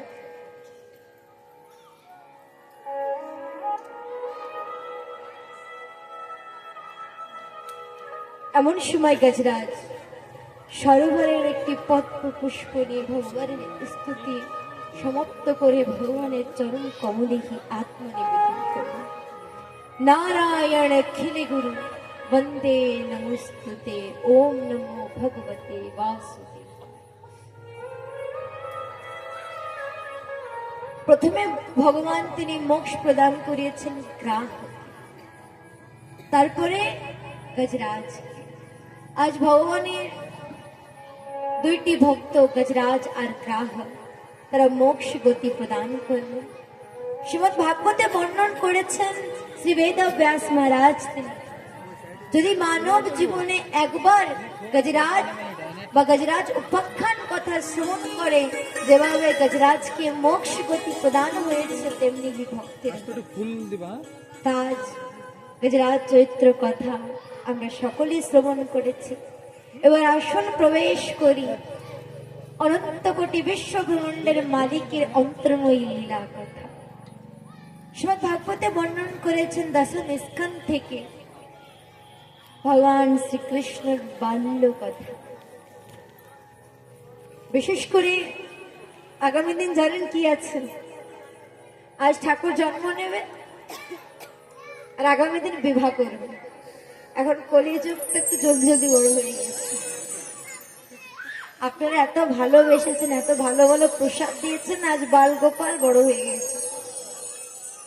আগামী দিন রুকমাণী বিবাহ বা দ্বারিকাধীশের সুন্দর বিবাহ ঝাঁকি আমরা দর্শন করব। আগামী দিন সুন্দর সেজে গুজে আসবেন। আর আগামী দিনের ড্রেস কি? লাল। যাদের কাছে আছে তারা অবশ্যই পরবেন, না থাকলে আর কি উপায় আছে। কিন্তু হ্যাঁ, সুন্দর লালি সোনো পাউডার লাগায় আসবেন, দরকার পড়লে পার্লারেও চলে যান। কিন্তু হ্যাঁ, শৃঙ্গারের মধ্যে তিলককে অবশ্যই রাখবেন, এটা কিন্তু প্রধান শৃঙ্গার। তিলকের অনেক মহিমা আছে। আগামী দিন বৃন্দাবন রসামৃত কথা আমরা শ্রবণ করব, তো অবশ্যই তিলক মহিমা জানানো হবে। দেখেন, দানের মহিমা শোনার কথা ছিল, কিন্তু সময়টা অনেক হয়ে গেছে। দানের কি মহিমা তো অল্প শর্টে বলবো। হ্যাঁ, দান কেন করতে হয় জীবনে। একদিন বনের বাগিচায় দ্রৌপদী আর ভগবান শ্রীকৃষ্ণ তারা বন বিহার করছে। এমন সময় ভগবানের হাতে একটি আঘাত এসে যায়, আর ওই স্থান থেকে না রুধির ঝরে। একটি নারীর জীবনের সম্মান কিন্তু তার বস্ত্র। তখন দ্রৌপদী নিজের শাড়ির কিঞ্চিত মাত্রার বস্ত্র ভগবানের যেখানে আঘাত লেগেছে সেখানে বেঁধেছিল। তখন ভগবান মনে মনে আশীর্বাদ করেছিলেন যে দ্রৌপদী সখী, তোমাকে জীবনে একদিন এত বস্ত্র আমি দেব যে তোমার মান সম্মান চরিত্রতে কেউ আঘাত করে দেবে। যখন ভরা সভায় কৌরব, দুঃশাসন, দুর্যোধন, পাঞ্চালী 5 পাণ্ডবের অর্ধাঙ্গিনী দ্রৌপদীর চিরহরণ করছিলেন না, দ্রৌপদী সকলের সঙ্গে আশা করছিলেন পিতামহা ভীষ্ম, দ্রোণাচার্য, কৃপাচার্য, তার পঞ্চস্বামী যুধিষ্ঠির, ভীম, অর্জুন, নকুল, সহদেব। কিন্তু এমন কেউই ছিল না পাণ্ডব বংশে বা কৌরব বংশে দ্রৌপদীর চিরহরণকে সে বন্ধ করে। দ্রৌপদী দেখছেন যে এত ভরা সভায় আমার নিজেদের স্বামীদের লজ্জা বোধ হচ্ছে না যে তাদের অর্ধাঙ্গিনী আজ ভরা সবাই কলঙ্কিত হচ্ছে। তখন অন্তিমে গিয়ে কেশব, মধুসূদন, গোবিন্দর কথা স্মরণ করেছেন যে হে শ্যাম সুন্দর, তুমি ছাড়াই জগতে আর কেউই নাই পরম বন্ধু। এবার তুমি তোমার সখীর মান সম্মানকে রক্ষা করো। তখন দুবাহু তুলে নিজের হৃদয়ের বস্ত্রকে নিজেই ত্যাগ করে আর ভরসা কার পরে? ভগবানের পরে রেখে দুবাহু তুলে ডেকেছেন যে হে কেশব, রক্ষাঙ্গহি, তুমি হি রক্ষা করবে। তখন ভগবান এত বস্ত্র, এত বস্ত্র, এত বস্ত্র দিয়েছে যে ভরা সবাই বস্ত্র হয়ে গেছে, কিন্তু দ্রৌপদীকে বস্ত্রহীন করতে পারিনি, তার চরিত্রকে নোংরা করতে পারি। তা ভগবান বলেছে যে কিঞ্চিত মাত্রার দান জীবনে করে, আমি এত দান করি, সে জীবনে না ধনের অভাব হয় না সুখের অভাব হয়। আমি এত কৃপা তারপরে করি। তার জন্য জীবনে জীবিত থাকতে অবশ্যই দান করবে। এখানে আর কথা বিশ্রামে ভান্ডার আছে, নিজের ঘরে কিঞ্চিত মাত্রার অন্ন যদি আপনি ভান্ডারে ভেট দান করেন, কিন্তু দান এমন না যে ভগবানকে দিয়ে সকলকে ঢিন্ডোরা পেটাচ্ছে, আমি ভগবানকেই দিয়ে এসেছি। শাস্ত্রে বলছেন দান এমন করো যদি ডান হাতে দান করেছো বাম হাত না জানতে পারে, আর বাম হাতে যদি দান করেছো ডান হাত না জানতে পারে। তুমি আর তোমার ভগবান ছাড়া গুপ্ত দান করবে। দান তো সকলেই করে, প্রমাণ প্রস্তুত করার জন্য আমি এত দিয়েছি, কিন্তু ভগবান কি কখনো দেখায় আমি তোকে এত দিয়েছি? বিনি স্বার্থে বিনি পয়সা এত সুন্দর পৃথিবী দিয়েছি, সুন্দর গঙ্গার জল দিচ্ছি, খেতে কত সুন্দর ফসল দিচ্ছি, বৃক্ষে কত সুন্দর ফল ফুল দিচ্ছি, হৃদয়তে প্রেম ভালোবাসা দিচ্ছি। আমি কি কখনো বলছি তোতে এত দিচ্ছি? তো অবশ্যই জীবনে জীবিত থাকতে দান করে যাবে। দানের এত অত্যন্ত মহা। শুনে ভাই কথায় প্রবেশ করি। আগামী দিন প্রভুর বিবাহ উৎসব, আর আগামী দিন বিশেষ করে কিন্তু দামোদর অষ্টকম, ভগবানের দামোদর লীলা আমরা দর্শন করব। মাখন চোরি কিভাবে রাধারানীর সঙ্গে ভেট হয়েছে, আর যদি সময় থাকে তা রাধার অসম্বিত কথা কিঞ্চিত মাত্রায় আপনাদেরকে বলবো। তা প্রথম লালার জন্ম তো করিয়ে দিচ্ছি। ভগবানের 2400 অবতার, পূর্ণ অবতার কোনটা? রাম অবতার আর কৃষ্ণ অবতার। ত্রেতায় ভগবান রামচন্দ্র তিনি এসেছেন। ভাই ভাইয়ের মধ্যে কেমন প্রেম, নিজের স্ত্রীর কিভাবে সম্মান করতে হয়, প্রেম ভালোবাসা দিতে হয়, মর্যাদায় কিভাবে থাকতে হয়, ভগবান রামচন্দ্র শিক্ষা দিয়ে গিয়েছে। আমরা সকলেই জানি ভাই যদি থাকে 4 ভাই, রাম লক্ষ্মণ ভরত শত্রু। তো ভগবান শিক্ষা দিচ্ছেন রামচন্দ্র যে তোমার জীবনে যদি ভাই থাকে, তা রাবণের মতন দুষ্ট অত্যাচারের কাছে থেকেও তুমি জয় প্রাপ্ত করবে। আর যদি জীবনে বিভীষণের মতন থাকে না, তা লঙ্কাও ডুববে বা সব চলে যাবে।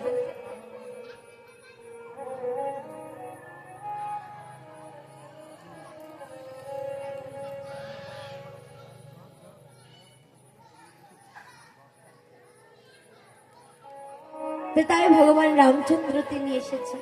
কিন্তু ভগবান না এমন এমন লীলা করেছে, আমরা অনেকে কিন্তু ভগবান রামের বাল্য লীলা জানি না। রামায়ণে কিঞ্চিত কিঞ্চিত বর্ণন করেছেন, বিশেষ রূপে রাবণ বধকে প্রকাশ করেছেন আর সীতা হরণকে।